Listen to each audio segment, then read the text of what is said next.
My name's Ranger Bob, and I'm joined by Ranger Annalie over here, and we are excited to have you along for our morning flag change program. We do this twice a day, once in the morning and once in the afternoon.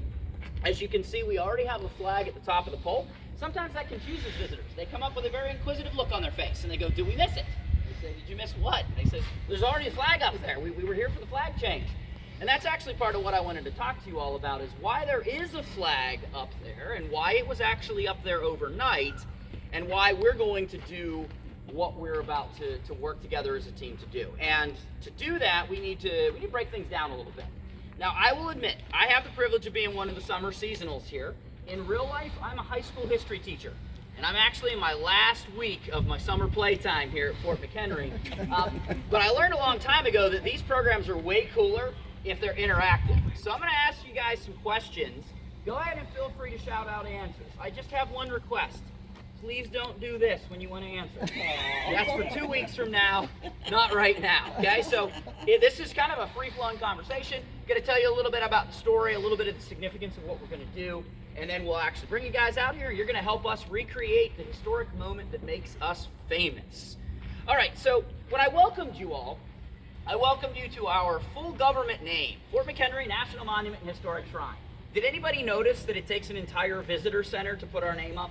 Right, we don't have business cards around here at Fort McHenery. It's long, it's cumbersome, there's a lot of syllables in our name, and there's something really interesting about our name. There is a word in it that most of our visitors do not associate with national park sites.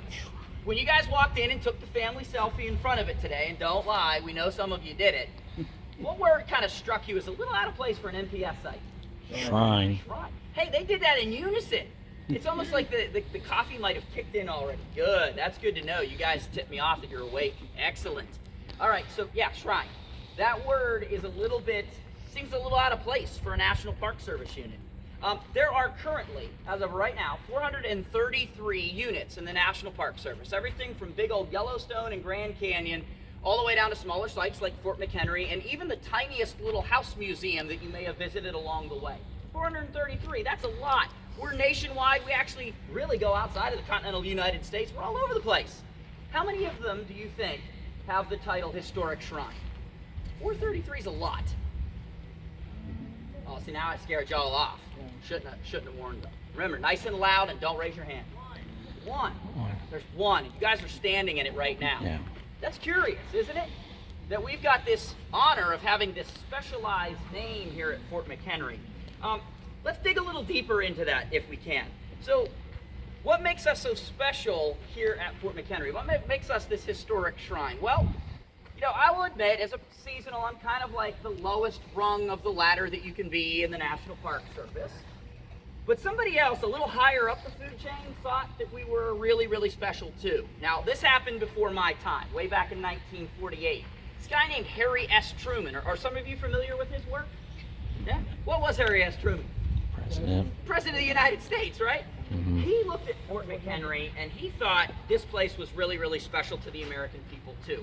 And because of that, in 1948, he gave us the honor and privilege of being the very first site in the United States of America to be required to fly a flag 24/7, 365 by presidential proclamation. There are others, but we were the first, and we hold that duty very, very sacred. And that is why we're about to do this flag change program. That is why there is a modern 50-star and 13-stripe flag at the top of the pole right now. It's up there so that overnight we can fulfill our presidential obligation, while at the same time keeping people and material safe. Some of the flags that we fly are very big, and I told you earlier, I'm a history teacher. I really don't know much about physics, but I fully understand physics when I'm holding on to the rope, right? You can feel it coming right down those lines. There's a lot of force up there. So to keep things nice and safe, we've got our modern flag up there, and you all are going to help us put up a historic flag here in a few minutes. Now, one has to ask, why did President Truman think that we were such a special place to give us this honor? And in his words, in the proclamation, he said he did it because we were, quote, a perpetual monument to patriotism. So patriotism is the working word here that we have to look at. And patriotism simply means a deep devotion and support of one's country.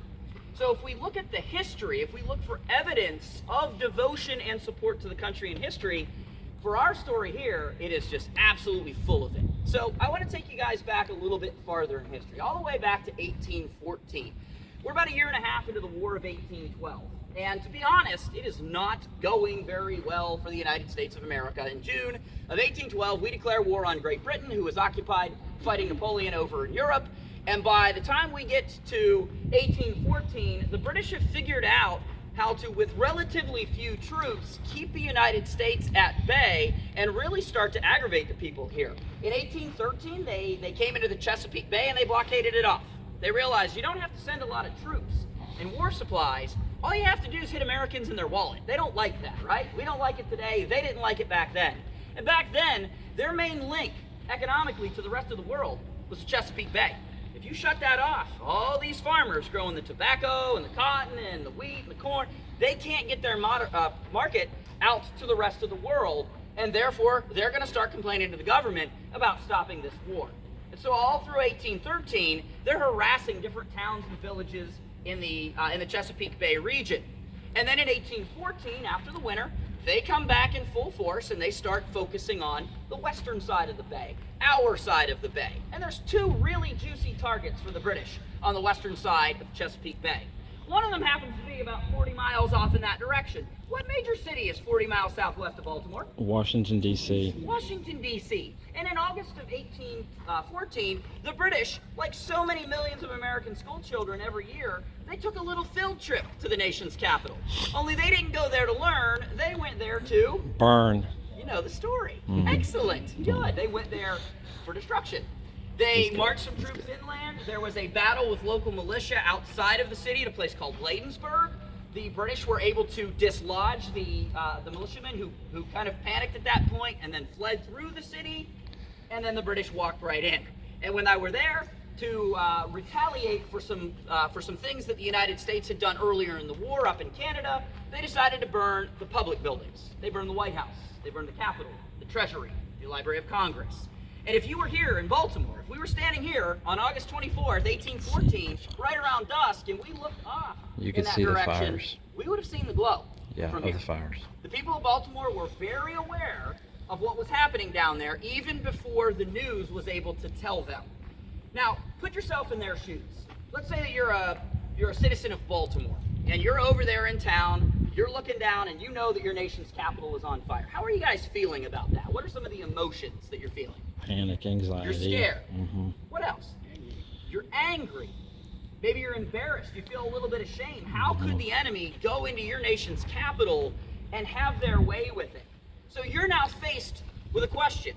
If the British come here next, and there is no reason why they won't come here next, Baltimore, much better target than Washington. Washington, D.C., that's the nation's capital. It's symbolic. But there's only about 10,000 people that live down there. And if you were there in 1814, the National Mall, America's front yard, was a giant pasture, and it had cows and sheep running all over it. Didn't look like it does today. But Baltimore is the third largest port city in the United States. It has 5 times the population. And if you can get in here and destroy Baltimore, you probably end the war. You probably cripple this country's ability to be able to do anything economically on the world stage. So now, here you sit. You're the people of Baltimore. The British are 40 miles away. They've just burned your capital. You've got 2 options. One, you can think of yourself. All right, let's start packing up the fine china. Let's get what we can in the wagon. Let's get the heck out of Dodge. Or you could do the exact opposite. You could put the country in front of yourself.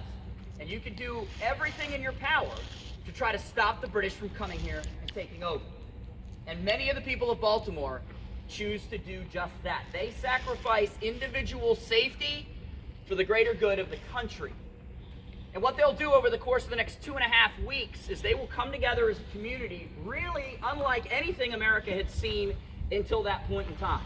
They shed all of those social distinctions that separate and divide people, like race and socioeconomic status, to come out and help create a defensive work in and around Baltimore and at Fort McHenery to stop arguably the world's strongest army and navy from coming in and burning their city to the ground.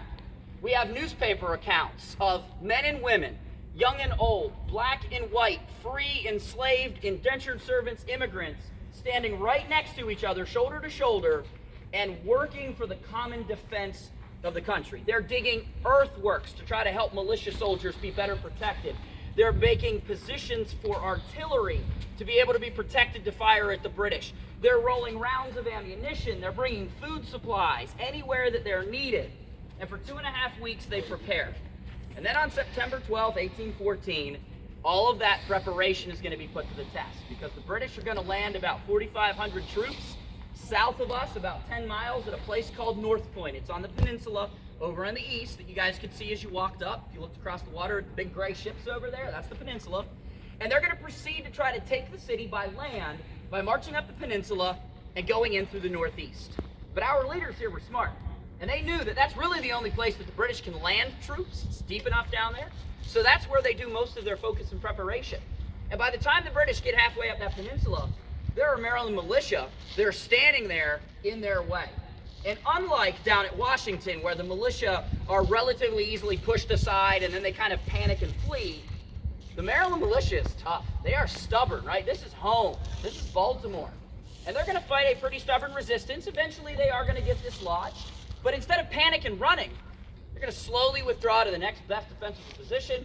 They're going to redeploy, and they're going to slow the British down. It's like in a boxing match, throwing jabs at your opponent, just to let them know where you are and keep your distance from them. And by the time they finally reach Baltimore, those citizens' hard work has paid off. There's a mile worth of entrenchments with over 100 gun emplacements and 15,000 militiamen staring at these British in their face. And they realize, we can't do this alone. So they enact Part B of their plan, which calls for the Navy to get into the inner harbor. That's the channel to the harbor is the water that you walk by on your left on the way up. Harbor itself is about 1.25 miles up to our north back here. That's the heart of the shipmaking and the commerce in Baltimore.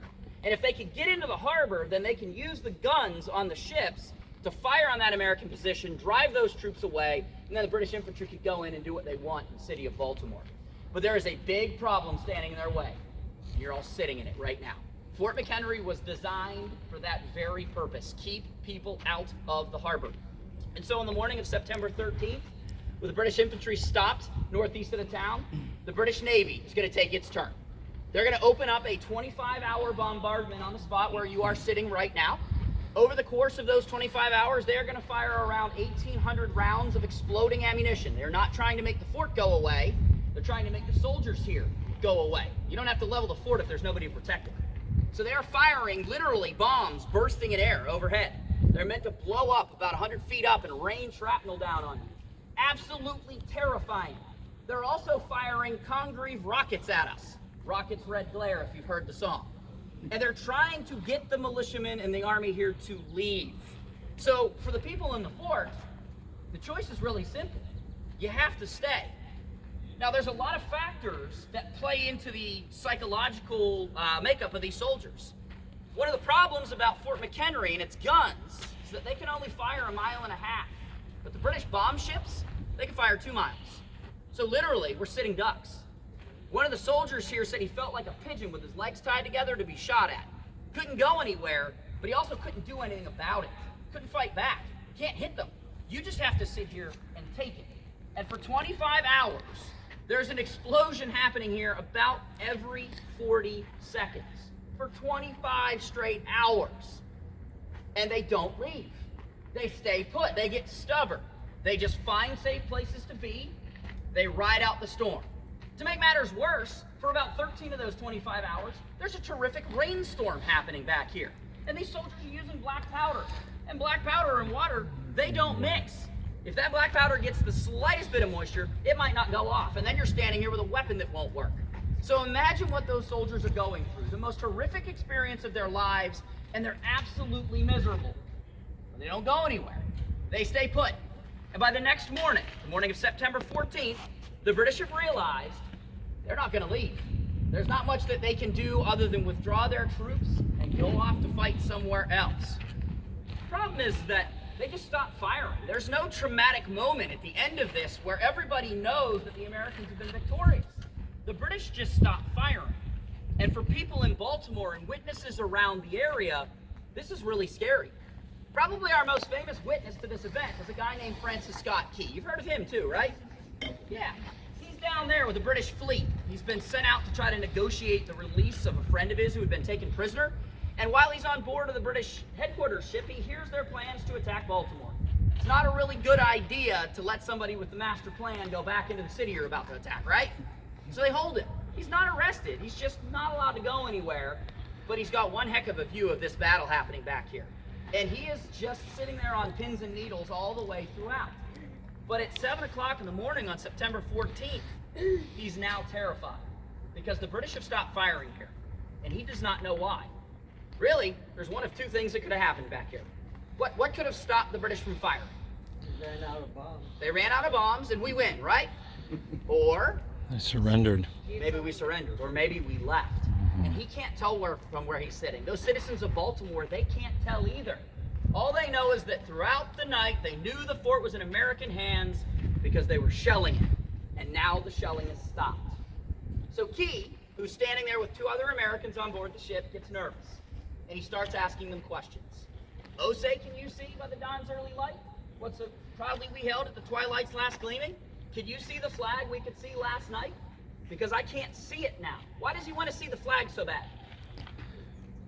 Didn't we tell that we were still here? Yeah, if the flag's still up there, the fort's still in American hands. We're holding on to it, but he can't see it. The remnants of that storm, the clouds and the fog out in the river and the smoke from the battle is obscuring his view. And to kind of show you how different their flag was than ours, that is a 5 foot by 9 foot flag, right? Not a small flag. The one that was up there when he couldn't see it was 17 feet high and 25 feet long. And he still couldn't tell it was up there. Here's why. It was made out of wool and cotton. Ours is nice and nylon, right? It had just endured 13 hours of rain. What happens to wool and cotton when it gets wet? It's heavy, and it's hanging straight down. It is not gallantly streaming like our flag is right now. It's just hanging there. And if anything, he can make out red, white, and blue stripes. Not very helpful, right? Right? Who else's flag has red, white, and blue stripes? The British, right? He can't tell. And he gets really, really kind of deep with the next question he's going to ask. He's sitting here thinking about American history, thinking about how his father and grandfather, their generations, made this country in 1776, this great American democratic experiment. And he starts to wonder, did we just lose this? Is it all over? What are the British going to do if they win this? And he asked a question that I would argue is actually meant to resonate throughout generations all the way to today. It's a kind of a check-in for American citizens every single day. He asked, Osei, does that Star-Spangled Banner yet wave? Or the land of the free and the home of the brave? He didn't know what the outcome's going to be. He's got to wait for 90 minutes to get an answer. 90 agonizing minutes go by. Nobody's firing at the fort.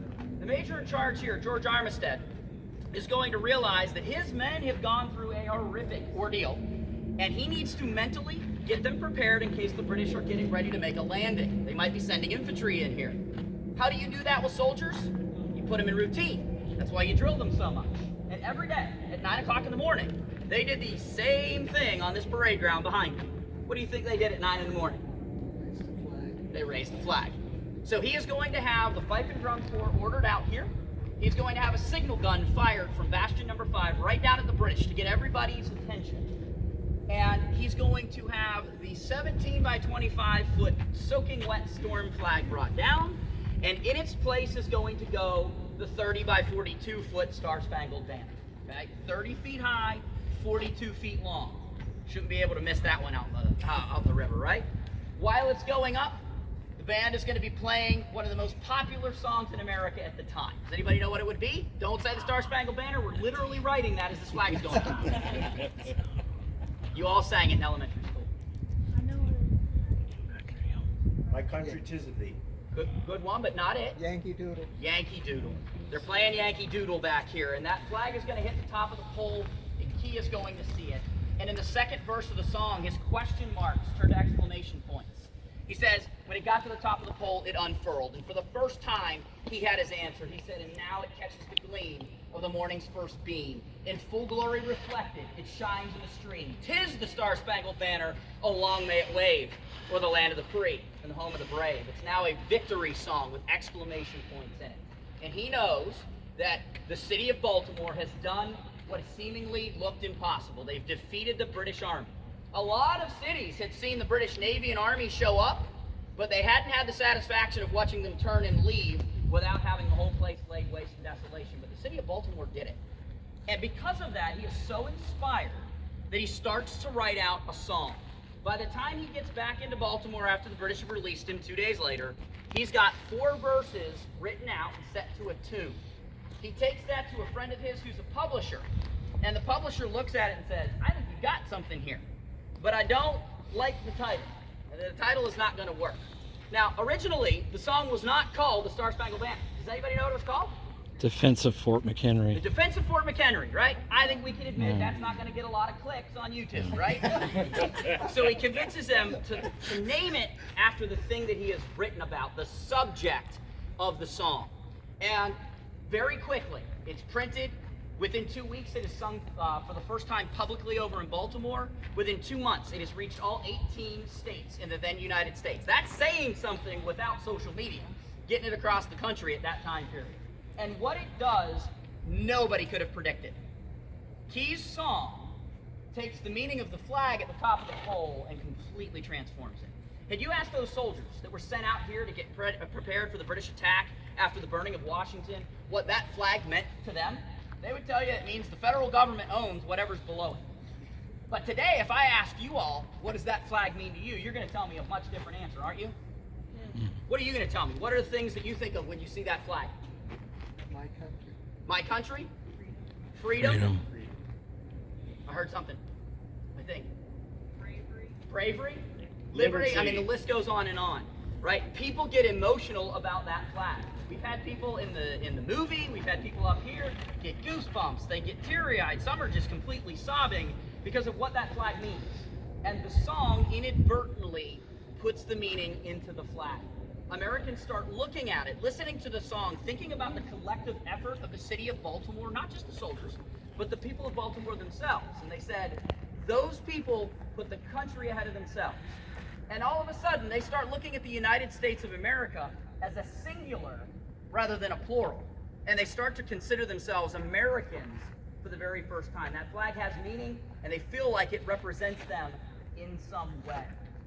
And now, if you guys would like to, I'd like to recreate that moment out here. So we're gonna need, I need 2 brave volunteers first. 2 brave volunteers? What? Anybody? So here's what we're gonna do. Everybody lined up. So they're going to lower the American flag, the current American flag, because this fort has to be flagged 24 hours a day.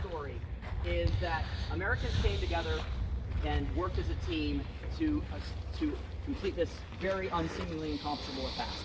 So what I want you to do, because you're about to work as a team, is I want you to introduce yourself to the person across from you. Just tell them your name and where you're from.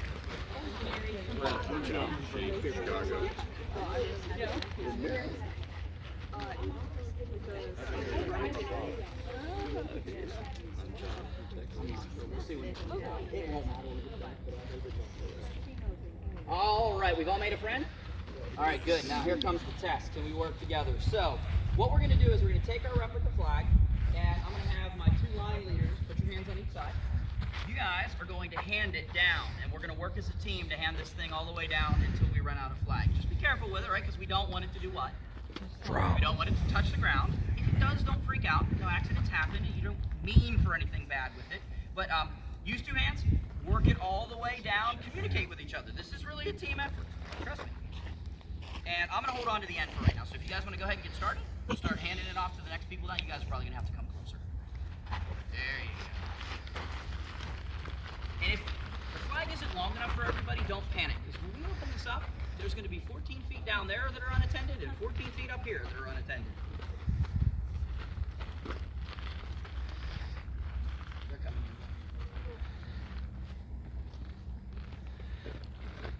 in. All right, I told you, it's not a small flag, right?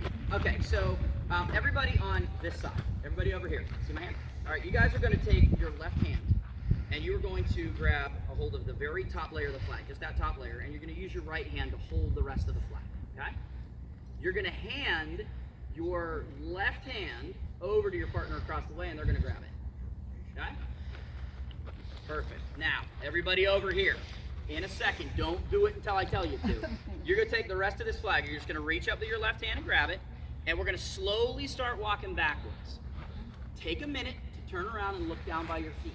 You're going to notice that there's a row of grass. We don't want any more casualties at Fort McHenery, right? So very carefully and slowly, when you're ready, you guys are going to start taking your flag and walk backwards away from them. It's going to unfold. It's going to start to unfurl. I've got the middle, so don't worry about that. There you guys go. And an already big flag gets even bigger. Excellent. All right, now imagine this thing being 3 times the size that it is, right? And our crowd being about 3 times the size of it. This is a non-historically sized replica of the pattern that was flying here in 1814, right? This is the flag that if you go to the Smithsonian over in Washington, you're going to see it's called the Star-Spangled Banner. And it's going to be a little bit bigger than this one here.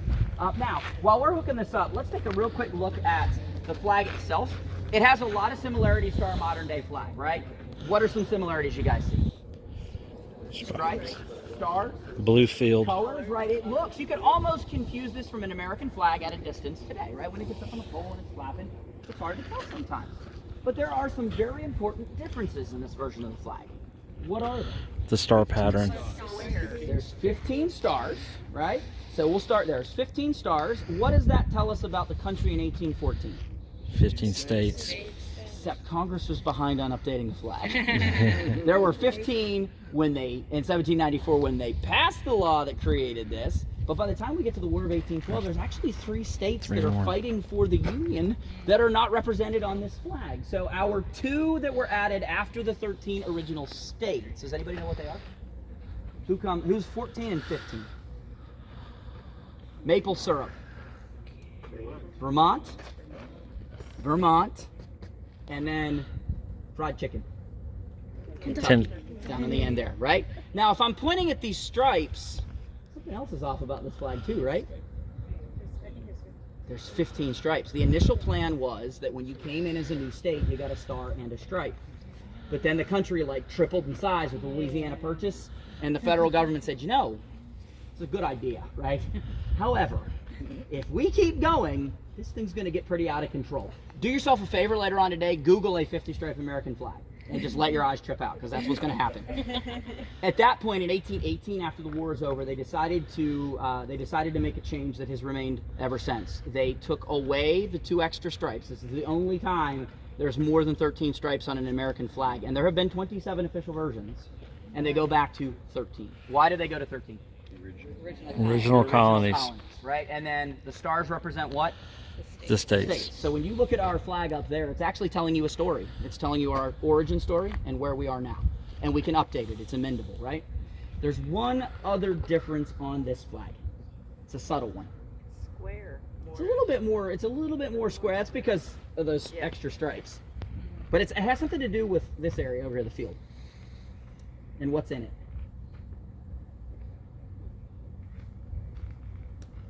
We're checking. We're looking. Those stars look weird to me. They're not all aligned. Yeah, they're not aligned at all. They're angled, right? Yeah. This row's tilted that way, and this row's tilted that way. Does anybody know what that's called? Yes, you do. It's in the name of the song. Spangling. So, if you will, you have a star-spangled banner. Banner. There you go. All right. Anybody know the easiest way to tell one of these flags when they're up on the pole? One of our flags as opposed to any of the other 26 other versions? You're not going to have the ability to count. Trust me. We've tried. When it's up there gallantly streaming, there's a dead giveaway on it.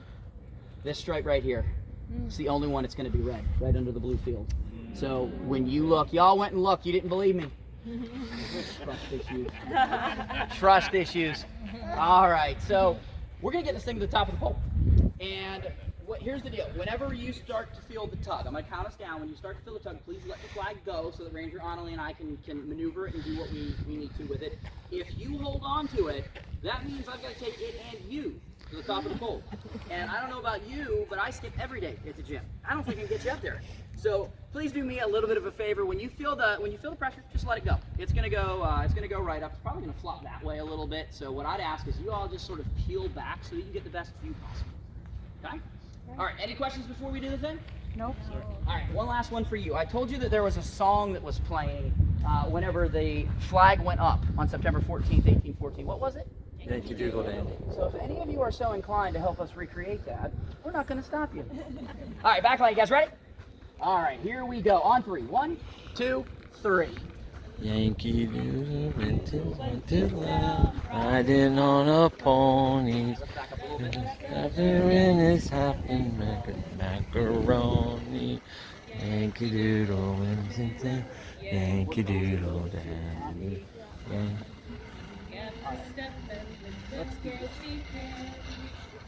Now that we're clear with everything, let's put on the inside first.